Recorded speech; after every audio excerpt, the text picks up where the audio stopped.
Join discord.gg/flatearth and enter a check-in room. Someone will come along and verify you to get involved in the conversation about our Earth. Yeah, I know. But here's the thing, though.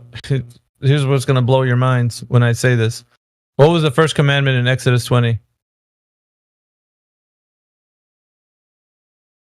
The first commandment that God gave, and the 10 commandments. Oh, thank you. Isn't it the idol one? Yes, but it said, "Thou shalt make, you shall not make for yourself anything, an image of anything that's in heaven, on earth, or in the waters beneath." Now, what do you think they're doing in Hollywood? Oh, when you said my mind was going to be blown, it actually was. Fucking hell. Yeah. You are not wrong. You are not wrong. I'm just pointing that out. Like, that isn't that what that is?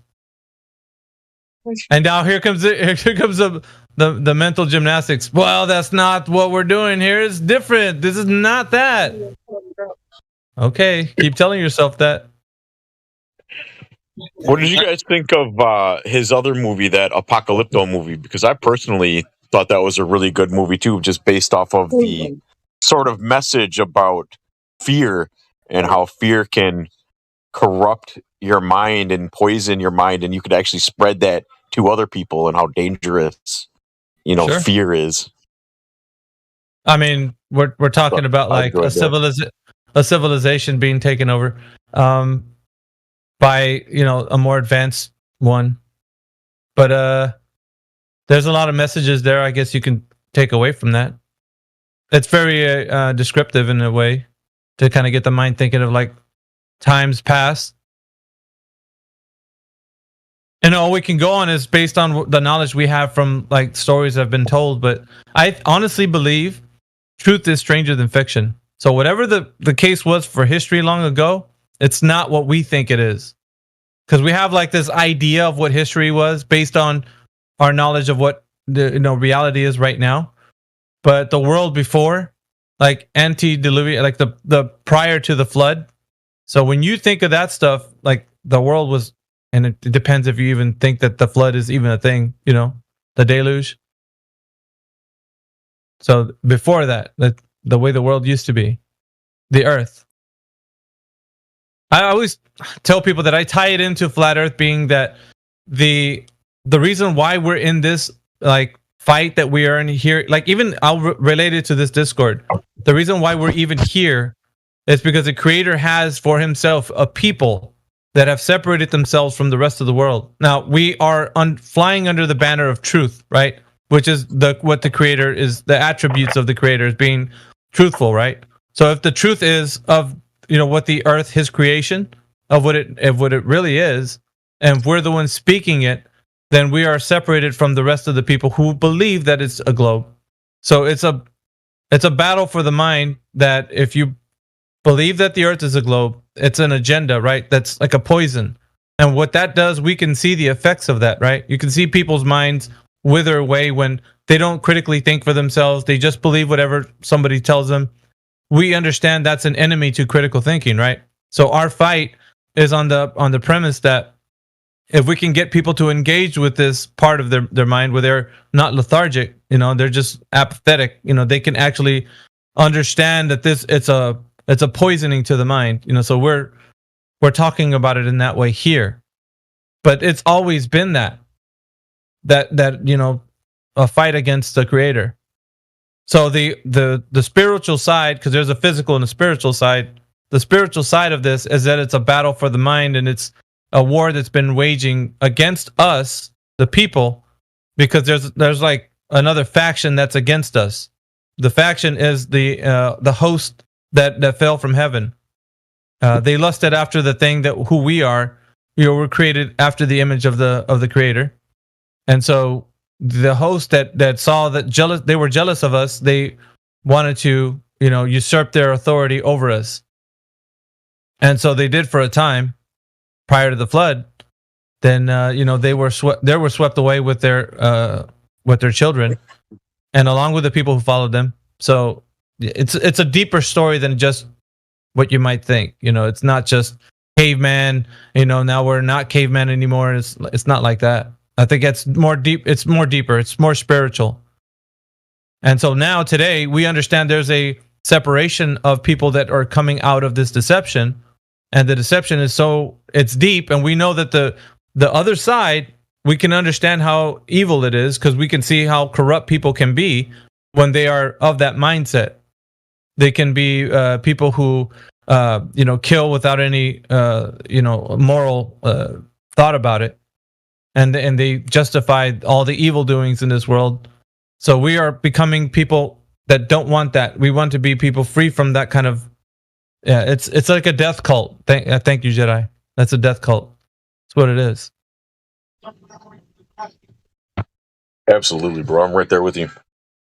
Yeah, and they're also changing history a lot because, like, they told us that agriculture was like we used to be hunter gatherers for a long time, but then it seems like they were wrong, and agriculture was actually they were doing it way before we thought it was. We thought we were, and I don't know. It's who do you like? Where do you think all these things came from? Where did war start from?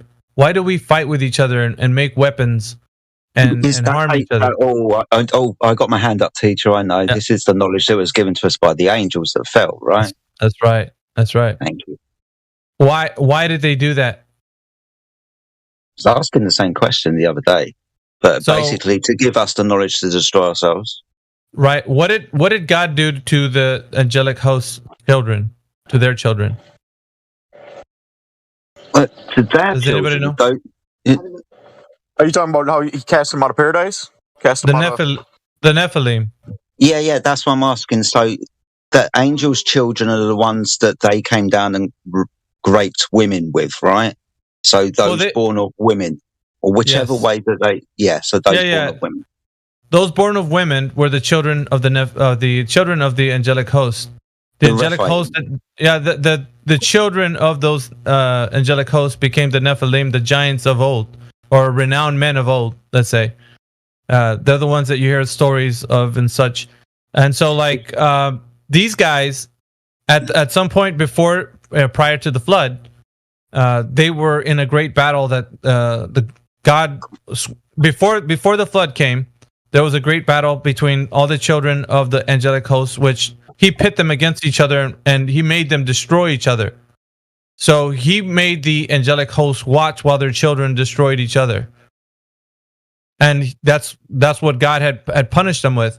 And on top of that, he was going to punish the angelic hosts who were on the earth by locking them away deep underground. So there's a kind of a rebelliousness against mankind that they were going to actually do the opposite to like he would. So God did that to them, but they were going to go be against God to make us do that against, because we were created in the image of God. So they hated us. So they wanted us to fight against each other, and they would love nothing more than for us to take up arms and fight against it. So throughout history, there's been much bloodshed because of this idea that there's factions in this world, that we separate ourselves, and the division that causes these things are all to deal with our mindset. It doesn't, there's nothing that says that somebody from another place could not be your brother or sister. These ideas in our minds are only been these divisions, have been made so that we can't coexist with each other. And so because of such things, or religious ideas, or cultural ideas, we can't coexist, and therefore like if one particular people want to live in an area, they'd have to conquer another one and that takes war and effort to do that. So you need to eliminate the other side, in which territory you want to take over, and so land having land be a thing where now our people can thrive because now we have a land to thrive in. It's like, you know what I mean? That you think that's the way it's going to be when God's government is instilled? No, His government is not going to be of that. We're all one body in the same body. But like now, this idea has come from the fallen ones. The fallen ones have given us technology. The fallen ones have given us the distractions to keep us away from the Creator. And this is the way it's always has been. They created civilization. All right, they're the ones that taught us the secret teachings of God. And so when they've done that, they created like what you consider civilization. So they would go into different areas where people were on Earth and instill themselves like as arbiters of knowledge, let's say. So people would learn from how to tell the weather by looking at the sky, the teaching of the clouds, the stars, agriculture. I was just gonna say that, Miggy.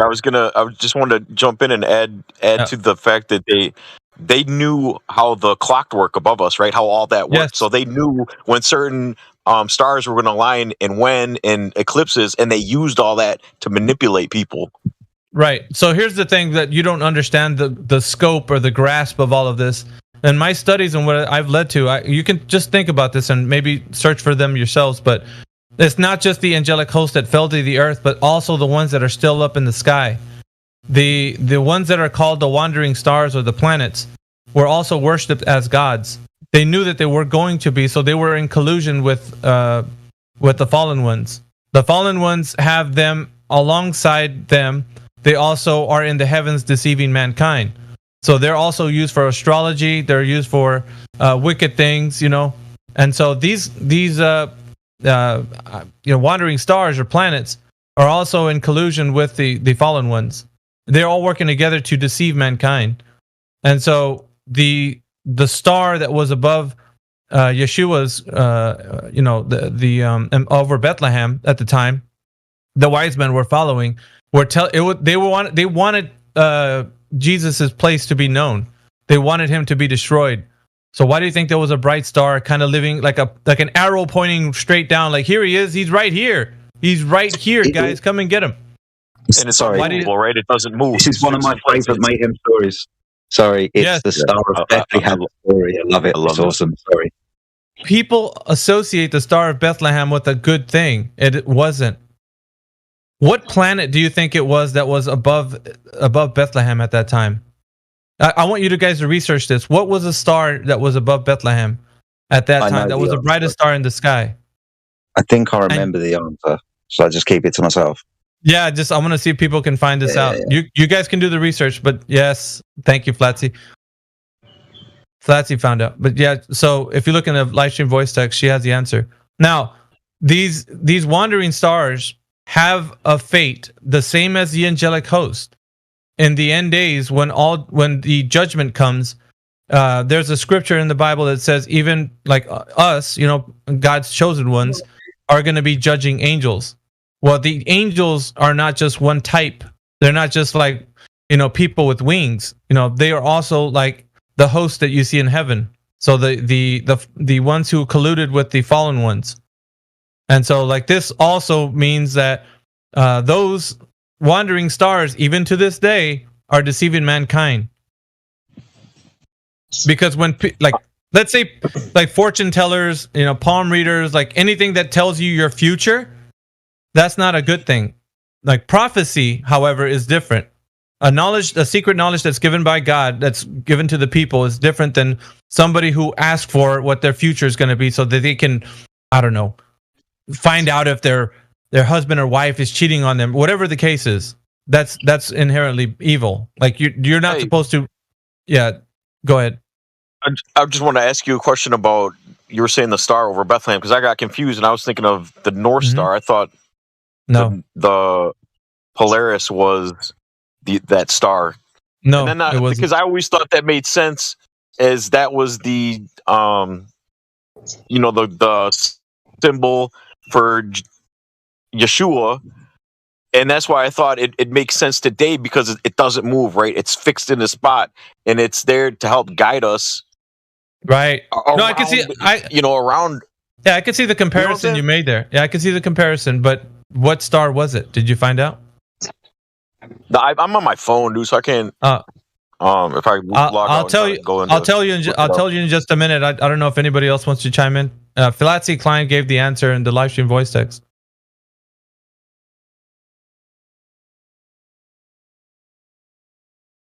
Okay, I'll tell you.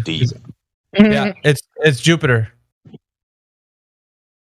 Jupiter was the star. Jupiter was the star above Bethlehem, and this star was telling the world where he is. The angelic host in this, because the answer couldn't come from anybody that's on Earth to tell the kings who wanted his death to be made, happen. Like nobody could give them the answer. So the astrologers of the actual king that was alive, King Herod, that was alive at the time, didn't understand. So it's like the angelic host were colluding with the fallen ones. We're screaming to them like, look, he's right here. Come and get him. He's right here. And they were basically like, well, we see some stars in the sky, but it denotes that a king is going to come into the world that will be usurping. And Herod is like, well, I'm the only king. What do you mean another king? No, find me this king and destroy, this one who you're speaking. So like there was an edict. There was an edict for that any of the firstborn of this children would be put to death.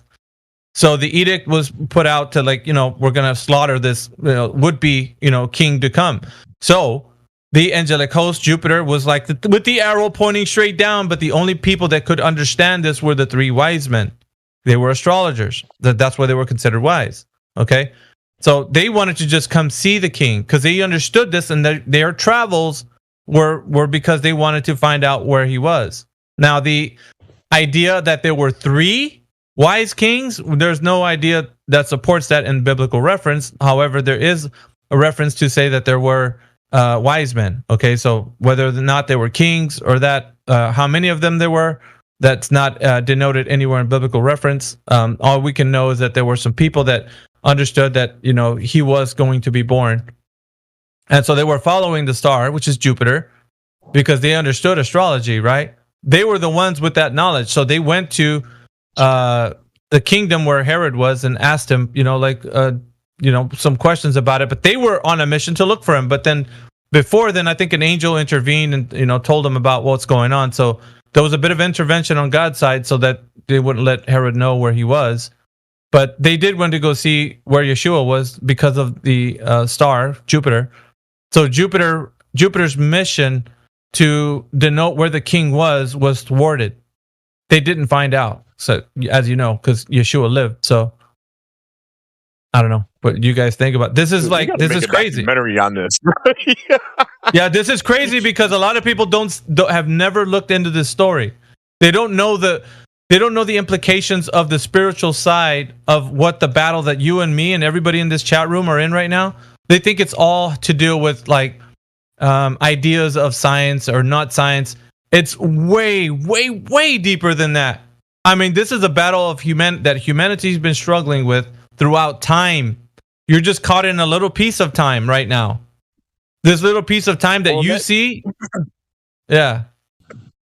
I was going to say that makes sense too, because I remember reading, and I don't know if it was Jesus that was saying that, or Yeshua that was saying this, or where it was, but I remember reading something that said, don't look to the stars.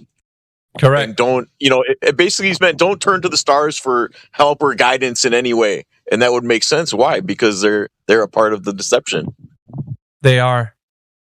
So the stars that are a part of the deception are the ones with the retrograde motions. So those are the ones that people call planets. Those are the ones who are deceiving man because they go outside of God's ordinance, right? So you have this is deep, guys. Like I'm going to be going into some deep waters. But the angel Uriel, which is governing all the heavenly hosts at the moment, knows that within the context of all the heavenly hosts following his ordinances, we got some that are rogues that don't follow his ordinances, which are the wandering stars, and they're colluding with the fallen ones. So when the fallen ones were going to make their stand against humanity, before they did that, there was a pact that they made, and their pact was that they were going to all together come against humanity. So their war against humanity was going to be thus that when they make this pact, they were going to be the dominant rulers of the earth, and they were in collusion with the heavenly host that they had come into collusion with, which were the wandering stars, and those stars agreed with them to all together that they were going to be against humans, all of us.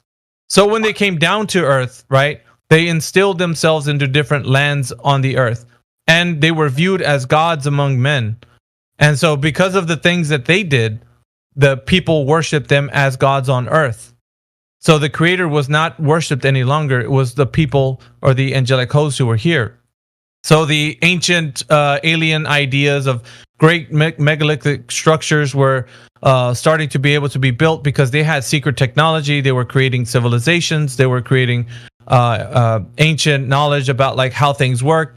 They are the ones where if you follow the ancient mystery schools, right, like all the esoteric ideas, like where stuff originated from, and you find these teachings that are really old, all that stuff has its roots back into their teachings. So, and people sometimes think, well, that's enlightenment. Like, what is this teaching with the chakras and all this? Like all this secret knowledge, all that comes from them. They were teaching people about witchcraft, about cutting of the roots, pharmakia. Like all this stuff has it's derived from their teachings. So when you follow the trail all the way back to where this knowledge came from, it stems from these guys actually giving the people this information. So every land, like the Egyptians, the people from India, like whatever country you think about, they have their roots with their own ancient gods that they have. Because mostly all of them have a pantheon of gods, right? Mostly these ancient cultures usually do. The pantheon of gods that they subscribe to usually are multiple gods. They're not just one entity. It's multiple, because they were viewed, the angelic host on earth were viewed as gods among men. So we have a lot of our mythology from these character types. So in every land that they were they were worshipped as gods. Like you think of Zeus and all the Greek mythology and all of this comes from, it stems from them. They're actually, they were here on earth. So it's deep, man. Like, still happening because they took the wandering stars and they called them planets. Yes. And then to deceive people, and then to think that we're on a planet. Yes, bro. You're getting it. You're getting it, Paul. You see how? Do you see how this doesn't it make your skin crawl when you think about how deep this is, bro? I'm telling you. I got chills. I got chills right now. When I was telling people about like this, like I'm like, guys, you have no idea how bad and how deep this is, and I was like, man, I wish I could talk to you about how, like, because think about it like this. You can hear me say this, but when truth is spoken, you know it. Because when you go look at ancient cultures, you can understand each and every one of these ancient cultures are saying something, and they're similar. Their stories are not different. They're like, why are they saying, like when these archetypes would come into their land, that they taught them how to do agriculture, like why is it like somebody was teaching them that? Why wasn't it like their own civilization came up with these ideas? Because no, it never was that way. People, if not given this information, don't just come up with things like this. This information had to be taught to them. They were taught how to be farmers, and they were taught how to read the clouds, and they were taught how to navigate the waters using the stars. They were taught these things. This information wasn't just something that just sprung up overnight because humans had a necessity for this. That's not the way it happened. We were taught these things. And so the women also were taught how to paint themselves so they could look different.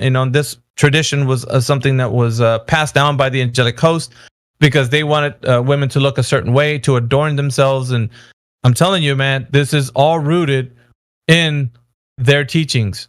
And so we've gotten this, and like today, how this is propagated forward now in modern times, it went from believing in multiple gods, but back then in those days it was a pantheon of gods to believe in, right? The mythology and worship gods here on earth. It went from that to now saying there is no God, and then the next synthesis paradigm is going to be from there is no God to we are God. There's going to be a translation. So it's going from a pantheon of gods back in the old days, right, to there is no God, the enlightened stage of like saying we know that the cosmos is, a Big Bang and all this, to now afterwards, the next synthesis paradigm will be us believing that we are God. And I'm sure you've considered this thought that, what we think we know, like along the lines of what you're alluding to, even that couldn't be all the information, or it could be incorrect. Well, check this out. I put it to you this way. if you challenge anything that I was going to say, look at history itself, because I'm only giving you context from I what agree history with is saying. you. I agree with what you're saying, but Yeah. you know, there could be significant information that we're not aware of that totally changes that. Yeah. No, what I'd say like this: has there been information that's suppressed? Absolutely, 100%. I would say there's like detailed information that's kept from us so that we can stay ignorant to the truth. Absolutely. And you know what I was thinking about? You know what I was thinking about? This is a little bit in the weeds, but just because you brought this up, if you read, you know, Genesis, where they talk about that, you know, God said, "Let us create man in our image." It's like, okay, people attribute that to the Trinity, and people argue that till the sun comes up and everything. But there's this, I think he's I don't think he's an active, but at one time he was a prominent priest in Catholicism, and he studied language. Paul Wallace is his name. And so I just love to hear him talk, because, you know, you change one word in scripture and it totally changes everything. So he says, instead of, so anyway, I was trying, it was something you said a moment ago, which made me, you know, bring that up. So people are, you know, maybe have some misinformation, let's just say. You know why I would say, mention that truth, you know when somebody's speaking truth to you, because you can feel that, because when somebody's speaking truth to you, whatever you're discussing or talking about, it doesn't lead you down other rabbit holes and just give you more questions. But when somebody's not telling you the truth or being deceptive, you start to get a lot more questions and no answers. But when somebody's telling you the truth, you don't get that. You don't get those feelings. You got to be in the same vibration too. I mean, you can't just like. I understand that. Like if you talk like this to like a Glober, I mean, he's not gonna have the same feeling. Yeah, I was gonna mention that, Kel. So like when we have these discussions, even to people in our community, we hardly get into the fact that we don't know the implications of what we're doing here together. We just see the surface of like the conversation. When we say, okay, let's find out if the Earth is flat or globe, we do the black swan. But if we're talking about the spiritual implications, like we just, so for example, right, you see the top of the iceberg, it's a small little mountain. The bottom is a huge city, like it's like vastly great. So like when we start to dive into like how deep this goes in history, how deep this goes to your spiritual implications, like everything has like, you are fighting a greater battle than you actually think you are. So if, in other words, if the veil was to be lifted right now and you would see the battle that you're fighting, it would span throughout time. It is not just this one single moment that you're alive. You're actually in a greater battle with people who stood against this, right? Against the evil one, like throughout time. So we are all brothers and sisters in the same fight. So we don't know this because we don't see the connection, because it was designed that way. The opposing side wants us to not see how it's all connected, because we have to make ourselves connected. Go ahead, Jenny. I heard somebody on TikTok say that what you just described, they did it differently, but essentially the same idea, that people are acknowledging that there are individuals that go into the category of 21st century human, you know, that are seeking actual truth and, you know, asking questions on what they, you know, feel isn't right. And that's kind of what you tipped on a little bit ago, right? A few moments ago. Yeah, that you know, when somebody doesn't tell you truth, you know, you kind of know, and you shouldn't have to ask questions. And I said it. Yeah, I said it this way: like, you don't have to see the secret documents in the bottom of the Vatican to understand truth. So this is what the enemy thinks that you need. He thinks that you need to have information in the way of like written and some things like this. But the people that were called to the truth already have the information written in our hearts. So when truth is spoken, it resonates with the person whom truth resonates with. So the people who are supposed to be awoken to the fact, they're going to be awoken because there's something spiritual about this, and it has nothing to do with you being an eloquent speaker or being able to articulate yourself well. It has everything to do with something that's inside of them that gets awoken because the Creator designs a time for them to be awoken. So let's say you try your very best to really tell somebody about the earth being flat, right? As much as you can possible, it just does not get through. But that's not, it seems futile, let's say. And I know Kel and some other people might feel this way, but it's not in the sense of like how a seed gets planted. When a seed gets planted, you look at the dirt and you don't see nothing happening. You're like, dude, I just planted a seed. Why isn't anything happening? When this increase happens, it happens on the Creator's time, not ours. It could be 1 year from now, 10 years from now, 100 years. We don't know. But that seed, when it gets planted, it's supposed to be there. So whenever if the Creator is going to give it the increase, he'll do so at his time, not ours. So there's like a misconception there, I think, to like our intention. Our mission. Yeah, our mission. In this realm, it's like our intentions are delayed. It's like, you know what I'm saying? So I guess. So therefore, yeah, it's not to us, but to His name be the glory, right? So I just told you a little bit of scripture right there, but that's how it's supposed to be. So we do it all for the Creator. So when you are telling somebody about creation, having a Creator, you're doing it for the Creator. In other words, this is God's work, my friend, what you're doing right now. Whether you think of it or not, you're doing God's work. I mean, this is going to be it's working through you, right? Like God right now is using you to speak to all of us his truth. Yeah, go ahead. Kel, did you have something? I was just going to say, like the analogy you said with the seed, growing. You're right, but not all seeds, right, will ever grow into anything, right? Yeah, that's also true. Remember the parable of the sower that I told you the other day? Yeah. Were you here? I wasn't here. Oh, so there's a parable of the sower where the farmer was a sower would toss out a bunch of seed, and the seed landed on 4 types of soil. It landed on good soil, rocky soil, thorns and thistles, and one where it just hit the ground and the crows came and pecked at it and ate the seed right away. So, in the representation of the way the seed is, which is the information which we tell people, when it falls on their heart, it's going to be one of these types of soil, right? So, depending on whatever type of soil that it lands on, would be the kind of person that responds to the truth in whatever particular way they respond to, right? So, let's say it lands on the soil where the crows see it right away. They'll come and eat that seed right away, which means it's a person who listens to you.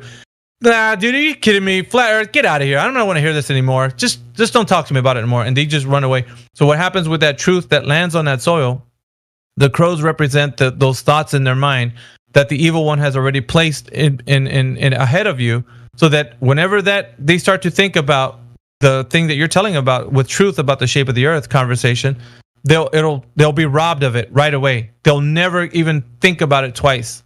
That's one of the soils. The other soil, which lands on the rocky surface, is one who hears the message. You're like, dude, I'm listening to you. That's great.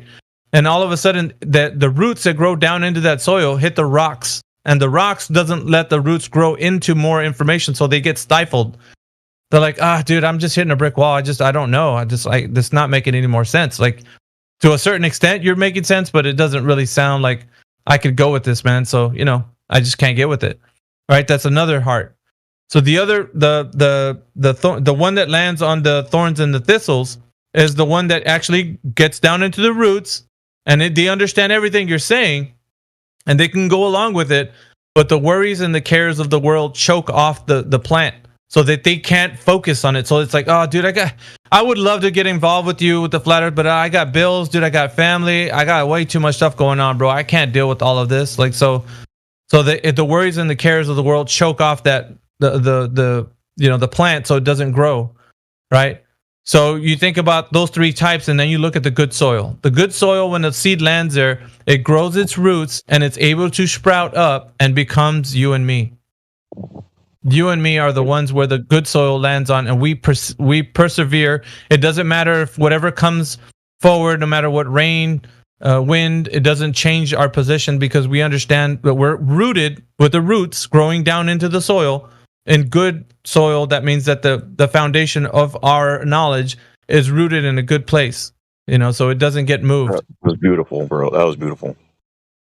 Yeah, that was really good. I liked it. And this is You the know what's message that interesting too. Yeshua was trying to teach us. No, I'm just saying this is a message that Yeshua was trying to teach us when he was talking to people about the message of what he was bringing. He would always say this to the people: I came to tell you the truth. This is what he would always say. And he would use a double emphatic, which was, I truly, truly, I say unto you. So one of the things that we look for is like when somebody speaks with a double emphatic is putting emphasis to the truth and whatever they're going to say after that. So I don't know. Did you say something, Paul? Yeah, I just was going to say that you can see everything. How was I going to say this? Everything we're talking about is evident in every aspect of society today. For example, it says one of our duties here is to go forth and procreate, right? Populate the earth. And so what do the sort of controllers do though? Abortion, war, you know what I mean? They do the total, it's always the opposite, right? Right. And that's everywhere in every little detail. It's spread out everywhere. It's everything they do is defies scripture. So the agenda is much deeper. There is no money. There is no power that they seek to. It's a war. It's an ancient war against the Creator. It has nothing to do with like monetary means. They have all the resources, all the money, all the power. They don't need more. We want a war against the Creator. What do you think they're gonna gain? Like, think about this. What's the word here? Intrinsically, what does it really matter to them? If NASA has big budgets and all that, who cares? This is much bigger than that. Like, no one cares about how much money that the thing that's the war that's being waged right now is for your soul. Your soul is at stake. So when you don't realize that and you think this has to do with something else like more land or more money or more power, they don't even care about that stuff. They have all of that. Yeah. Why would that concern them? They can print money. They have all the power. They created it. They don't need anything. So the only agenda right now, the only thing left is you, my friend. You're the last thing, which is if they can turn you against the Creator, they've done their job because they saw their children get destroyed. So now they want to destroy the children of God. You see how that it's an ancient war that you didn't even know you were in the middle of. I'm just elucidating the fact that this has always been the case. Now, there's much more to this than what I'm just describing to you, but I don't know how much your minds can bear at the moment. There might be a point where I keep going where your mind's just going to start rejecting all of this. So I have to understand that minds need to like have time to rest and soak in at least what I said. If not, then And read what I said about entropy in the chat, and remember that they're pushing this climate change thing and global warming and all that. Maybe they're hiding truth in plain sight by saying that, because entropy does always increase. Yeah, that's the greatest salesman, though, right? That can give you a pitch to something that it's very obvious to you, but he makes you think about it as it's something else. That's one of the greatest, and it's the greatest deception too. But I would say this: it's far greater than just this community's chat will allow. Like we're on a battlefield that's like you probably couldn't even imagine. So I don't know. Like it's hard. It's difficult. It sounds terrifying too, but you got to realize too that we're on the side of truth and we know what the outcome is. That's right. We have nothing to fear. Yep. No fear. A coward dies 1,000 deaths. A soldier lives but once. So when you go into the fray, you don't go into the fray just knowing that you're by yourself fighting this fight. You're standing alongside the rest of humanity who stood against this tyranny for all of time. You're in this battle with the rest of us. Like you're not alone. And also, if God be for you, who can be against you?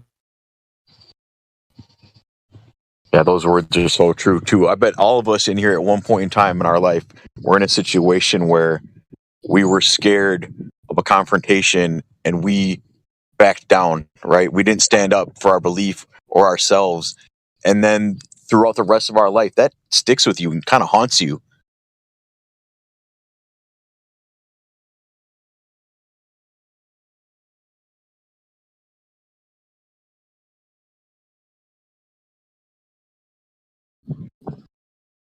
I cut out, but whatever.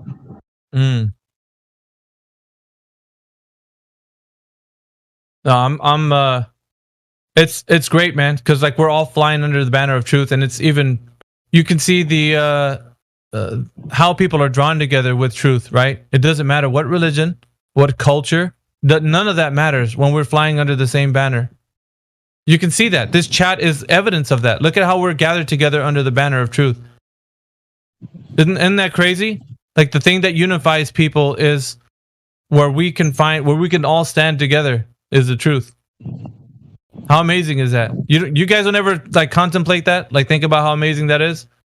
Like, dude, I'm talking to somebody from like Australia who doesn't even think like we, like they got a different culture. Like I'm also Africa, like, you know, Iran, like all these places, like, and we're all meeting together like one human family. Like if that's not amazing to you, I don't know what is, man. I wouldn't be able to tell you what is amazing because you couldn't do that. Like just gathering people together because cultural differences would be in play, religious differences would be in play, you know, attitudes, everything. But because of this truth, we can sit down at the same table. We only have one race here, the human race. Yeah.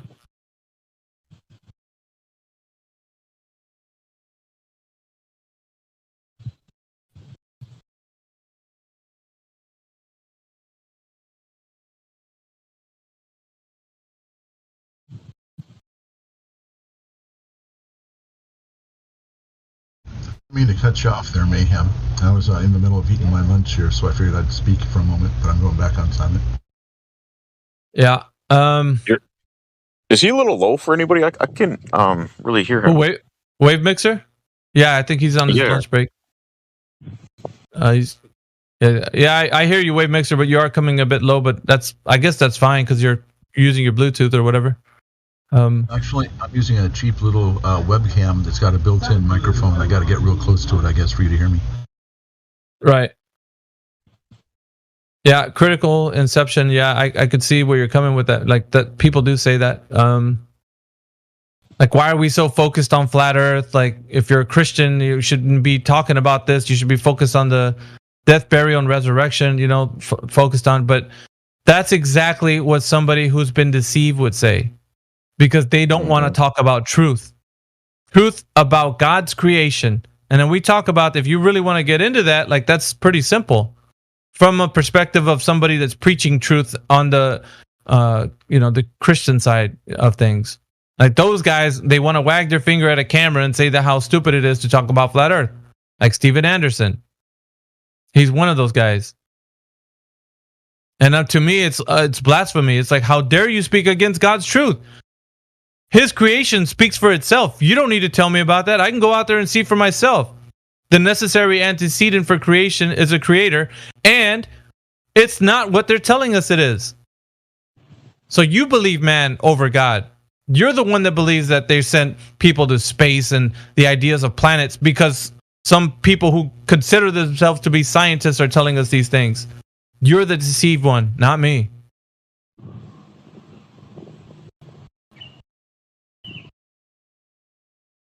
And they even say it this way. Get this, I've heard of them say, well, it's not a salvation issue anyway. Oh, so truth isn't something that's a salvation issue? So I can just believe whatever lies that come out of their mouths about what God has created? And that's not going to harm me in any way? Yeah, things will make themselves known. Like, it's self-evident that your belief in something is what is being manipulated or being tried for. So they want you to believe that you are on this spinning knuckle dragon monkey space ball hurtling around the sun in a second law of thermodynamics violation. All of these crazy things. That's where your belief that is being targeted.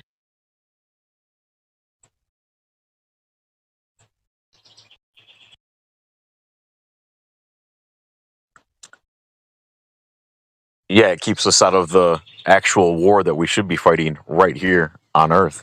Instead, we think about the planets and we want to traverse the stars, and there's probably millions of other species out there like us that are maybe even smarter than us, aliens and shit like that, to make us feel insignificant and nothing.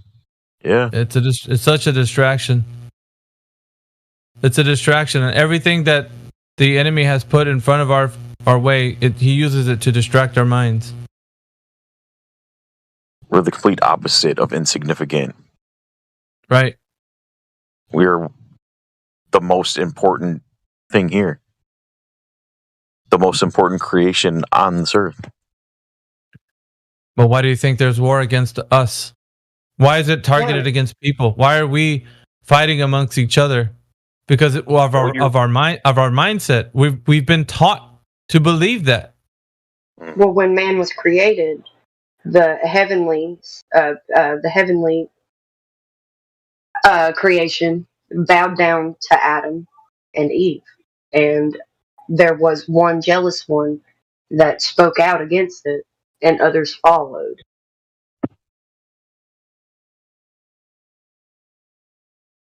They didn't like that we were created after them, and then we were worshipped instead of the other way around.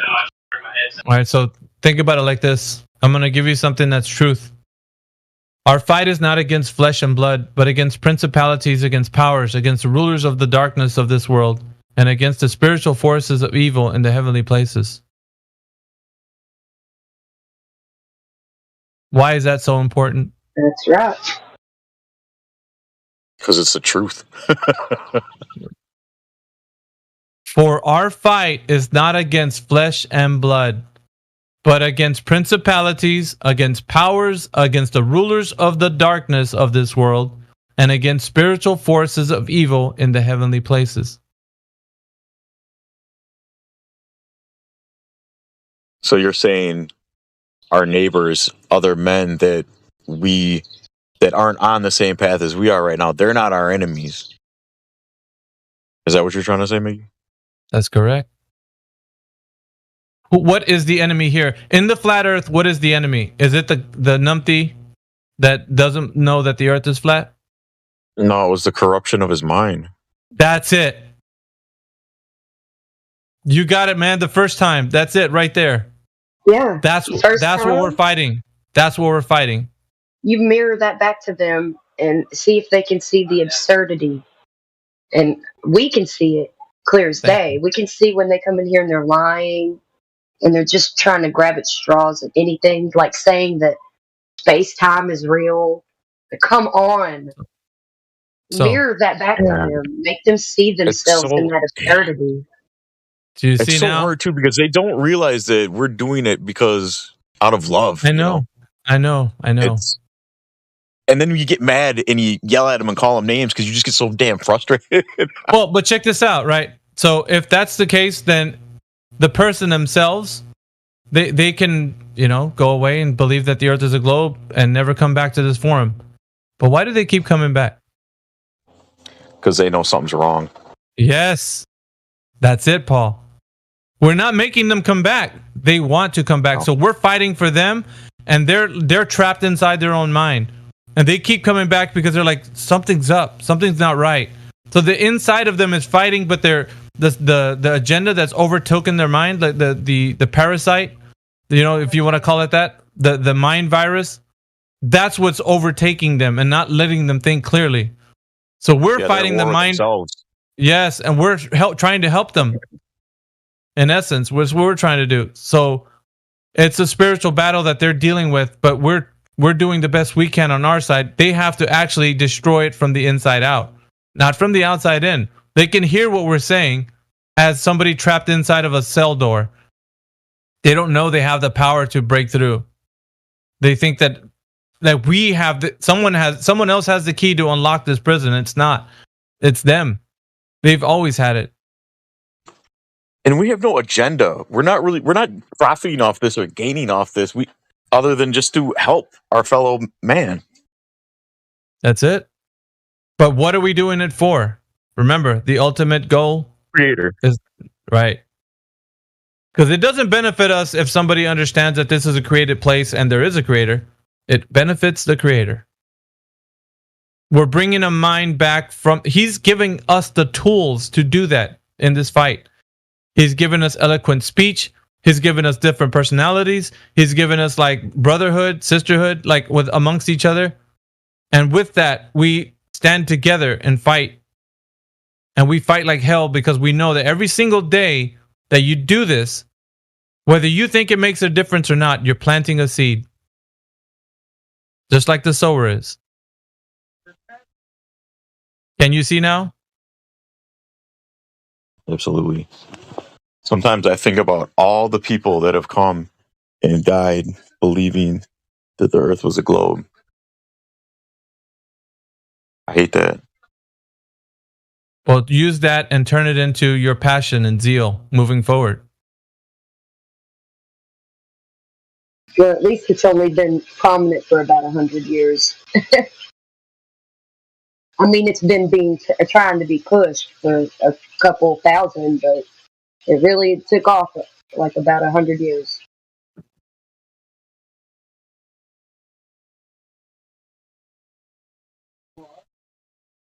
So when I saw through all of this and in my studies and looking at what some of the scriptures talk about, all of the ancient war started to make sense to me.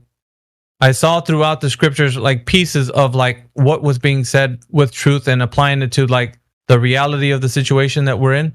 Like the nature of all of this. You can't see the reality and the nature of the scriptures viewed through the eyes of somebody that's been deceived. So if you're deceived and you try to make sense of these scriptures, you're like, well, what am I fighting against really? I'm fighting against myself? Like what? Well, I don't see what's going on here. So you don't really realize the implications of what the scriptures are being said until your eyes are open and you're spiritually awoken to the fact that, whoa, this is way bigger than I think it like. And you start to like take a step back and you see like time as from the beginning, like where Adam and Eve were deceived by the serpent. Like this has always been an agenda against us, against the people of this world.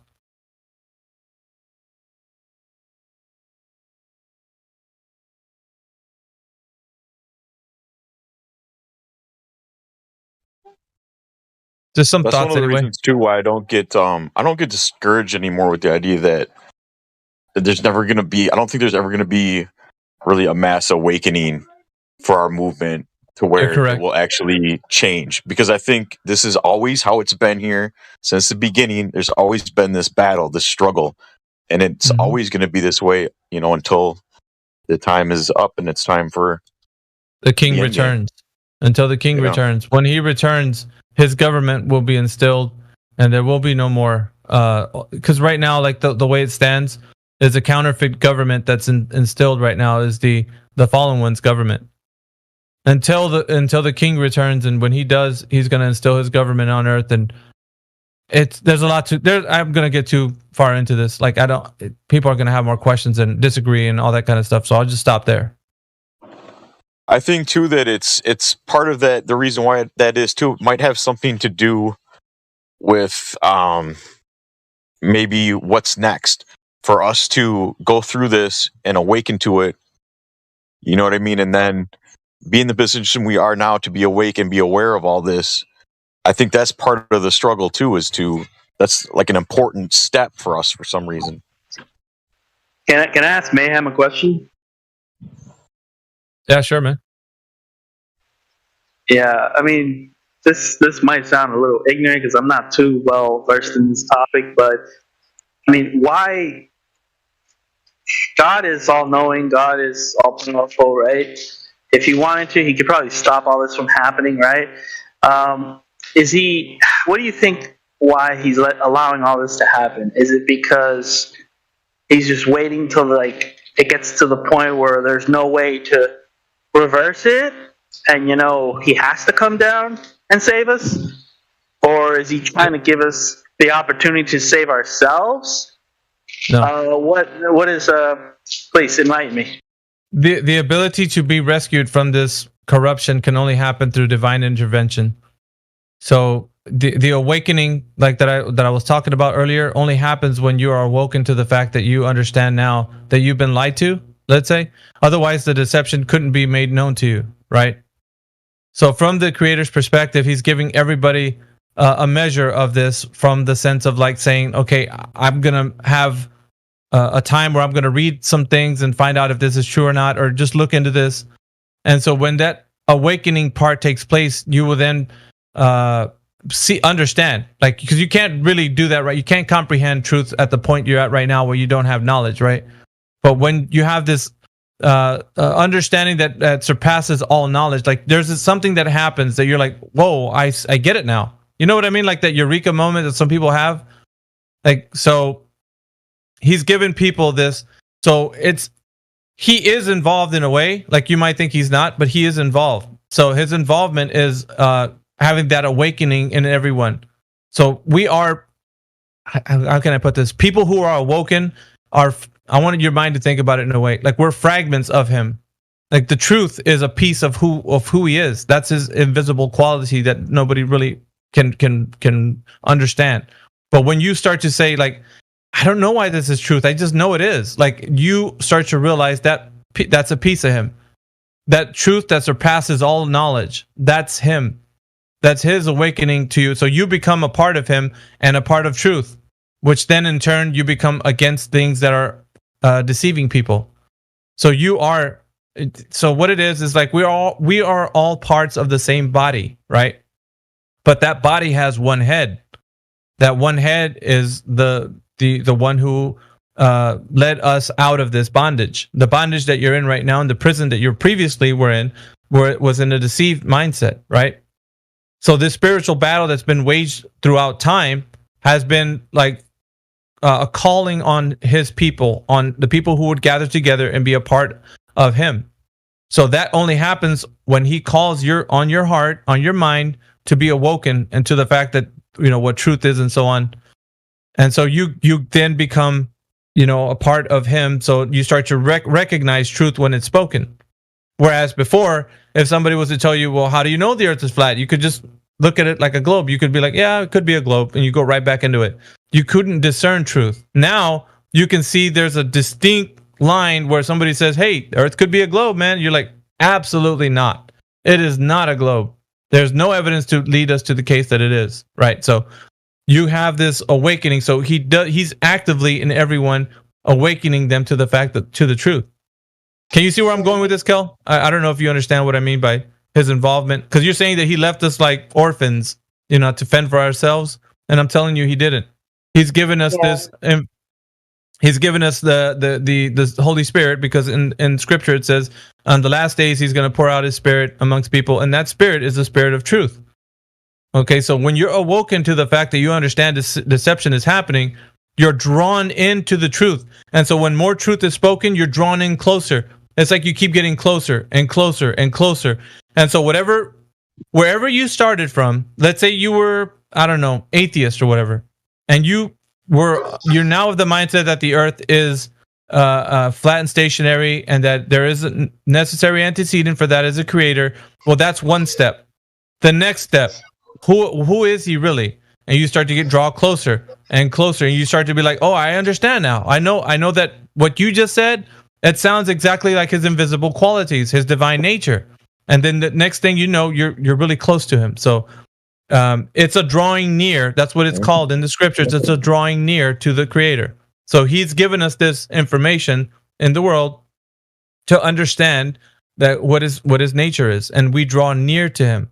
So he hasn't left us like orphans. He's always with us. You just perceive it in a different way, because we're all taught like certain things about religion, right? Well, you got that religion, you got this religion, but we don't understand like what the difference is and the distinctions. It gets kind of confusing.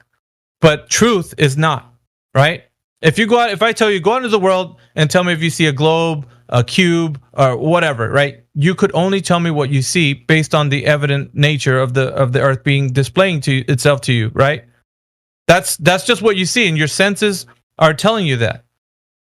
right? Kel? Did I lose Kel? I was away from the mic. Sorry. Yeah, I heard everything. Okay, but can you see what I'm saying? Like when the creator is teaching you about the creation, you can see it only being one way. If somebody was to tell you that it's something else, like a globe or whatever, they can't deceive you into that now that you know the truth, right? Yeah. I mean, or could they deceive you? Could they say like, dude, I got this secret video you didn't see that it's really a globe? Do you think you can be brought back into the globe knowledge? No, I don't think it's possible. Well, that's a little hesitant. You're not standing on solid ground at the moment, Kel. And I read people very well. And well, I would say it this way, because you're very new to the topic, you still haven't like seen the whole scope of what we talk about, perhaps. But I see there's a little hesitation happening. A person who understands truth to be what it is not confused. They can tell you straight out, it is not what they're saying. No, I think you misunderstood me. I said no. I don't think it's possible that they could convince me. Well, possibility is a suggestive term, Kel. Do you know this? Okay, well then I don't think they can't convince me. Yeah, if you say definitive, if you say something definitive, it takes away from the possibility that well, maybe there's something I didn't look into, right? It takes away from that. But if it's something you struggle with, it's not something I can make you. I can't strong arm you to think that way. I can't say, dude, it's got to be definitive. No, if you don't think like that, you don't think like that. You think there is a possibility, but I can't strong arm you into that thought process. You have to actually go into that yourself. You know what I mean? Yeah, everyone has their own journey to knowledge. So. Yeah, exactly. So I can't say, well, dude, you got to say definitively. I can't say that. If you understand it that way, that's great. If you don't at the moment, that's okay. I'm not rushing that. That's your walk. That's your journey. So what I'm saying, though, is when you see the earth being what it is, it's not what they're saying. Okay, so if that's the case, then you can't be deceived and back into that. However, if you're not fully understood in that point and you're not convinced in your own mind, then it becomes something that you could be deceived back into, because maybe there's something you didn't look into and now it's a globe again. You know what I mean? Like that. Yeah, I mean, I'm trying to put my mind around it because the way I see it, the way I think I see it, I understand it, in my way, is that it has to be some kind of test, right? That's when it comes down to it, it has to be a test. Yeah, and every individual goes through their own test, Kel. So you're right in a way. It's a test for your faith, and it's a measure. Like everybody has a different test in their life that they have to endure. Nobody's life is the same. We can't say one thing fits everybody because everybody's life is different. So we can't use it like that. Everybody goes through their own journey and their own test and their own kind of way that they were woken to this. So it's different for everyone. But getting back to the point, like if we're talking about truth in the way that we're speaking of it in here, it's objective. It's not subjective at all. It either is or isn't, right? So truth is truth. Like you can't. It's not moved. I don't care how many times people might come in here and give us mathematical formulas or tell you they got some weird way to work refraction that it just now makes sense. Like nothing changes the fact that the truth remains and it's unshaken by like whatever deception might come aboard. But like I can't make somebody think like that. The person has to come into that knowledge themselves. And if they're not there yet, they're not there yet. Like you can't rush that process. That has to happen for everyone the way it happens.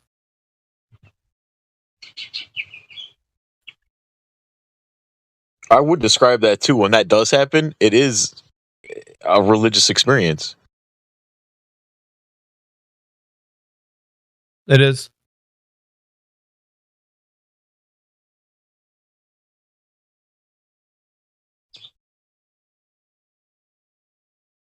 Does God create, communicating with you? And you've actually heard the calling, Kel. If you did hear it, that means, remember right now the parable of the sower, that seed right now is working on you. Whether or not the outcome of that seed is going to be it fell on good soil, that's because the scriptures say endurance to the end. Those are the ones who are saved. Endurance to the end. So I can't speak over your life and say that you're one of those seeds. Only you'll know that yourself. And that's because the fruit that you're going to be actually producing from, hearing the truth. And when I say truth, I mean like when we talk about subjects in here, this is truth. We're talking about the truth of creation, right? Pretty simple. And that goes across all boundaries and barriers. When we say the truth of creation can be known from any religious standpoint or any culture, when the truth is spoken, everyone can understand it. All right. Yeah, I don't want to offend anybody here, but definitely I think the Earth is 100% flat. Right? We know this. Mm-hmm. It comes down to the Bible, right? Because in the end, the Bible is a man-made object that somebody man wrote, and so that's where I kind of like have to get more like have to understand it more, maybe. Because you could put it this way, Kel. The Bible may be man-made, but truth isn't. Truth is it transcends human knowledge. It is something that you can actually understand and feel beyond written or writings in a book. Truth actually passes over all kind of like logical reasoning, and it becomes solidified in your mind as like, I don't know how I know that this is true what that person just said. I know it's true. Like that's something you can actually say without having a logical kind of connection to that. You know what I mean? It's just like when you say something about vibration, like if somebody's vibrating on a certain level, like maybe I'm trying to speak so that you can understand.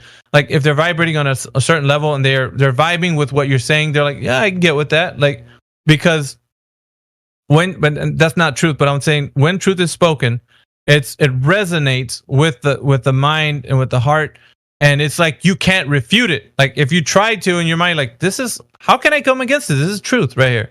You know what I mean? So that's truth, and truth transcends written words on a book. So if you read words on a book that is truth, then that's truth. You get what I'm saying? So it's not about the actual physical object of a book. It's the words that are being spoken of in that book. Does that make sense, Kel? The living word. Yeah, no, it totally makes sense. Okay. A lot of things that are said in the Bible, we can actually observe in nature, and we can confirm that it's truth. We can't deny it, but I'm not gonna say everything, because there are some things in the Bible that we can't explain physically, right? Like it's just, I don't know. That's just my way. Well, think about it like this. Try to tell me how you can quantify love, Kel. Quantify love for me. The love that you have for your mother, or the love that you have for your wife. Quantify that for me some way. Obviously, I can't. Why?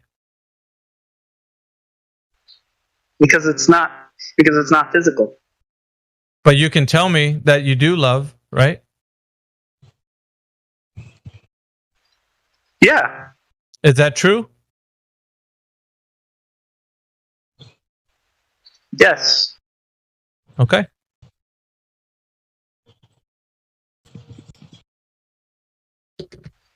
Yeah, I see where you're going. Or where you're going with this. Mm-hmm. God loves us so much, he gave up his only son to be sacrificed for us. Think about that. Yeah, we can. I would say, trust me, Paul. Don't think I wasn't thinking of those scriptures in my head, but I try to stay away from that due to the fact that right now, at this point in Flat Earth, I feel like we're all in different places in religion. So I can't make statements like that because it would cause a ruckus other than what the teaching right now that we're run. I don't trust me. I do want to say things like that, but I can't say that. I understand. We have a larger audience, so I speak sometimes before I think. So at any rate, yeah, I don't know. I guess if anybody's in here, we can go to Flat Earth again. I just wanted to answer. Just every now and again, I get passionate about like the deeper meaning of like where we're at. It's not just a physical kind of being on Discord every day talking about Flat Earth. I think it's a lot more to deal with the spiritual side of like people's cognitive dissonance. You know, like the reason why you're one here. More thing you know? about the Bible. What's up, Paul? I just want to add that the Bible too. It's not like a novel, right? That you just pick up and you read once and then you put it down. It's a tool and a guide that was given to us to use every day of our lives to navigate, our experiences here while we're alive. And as much as it may have been manipulated by, people that want to deceive us, the word still comes through to everyone eventually. His message and everything is still in there. They couldn't mess with that. Yeah, but I mean, I can understand Kel's kind of perspective on it too, because a lot of people have questions about things. So, but yeah, I'll let's just change the topic because it's going to start stepping on people's religious toes, so to speak. Sure. So yeah, any conversations that could lead up to Flat Earth, we can start changing the tone, perhaps. Spartans! What is your profession?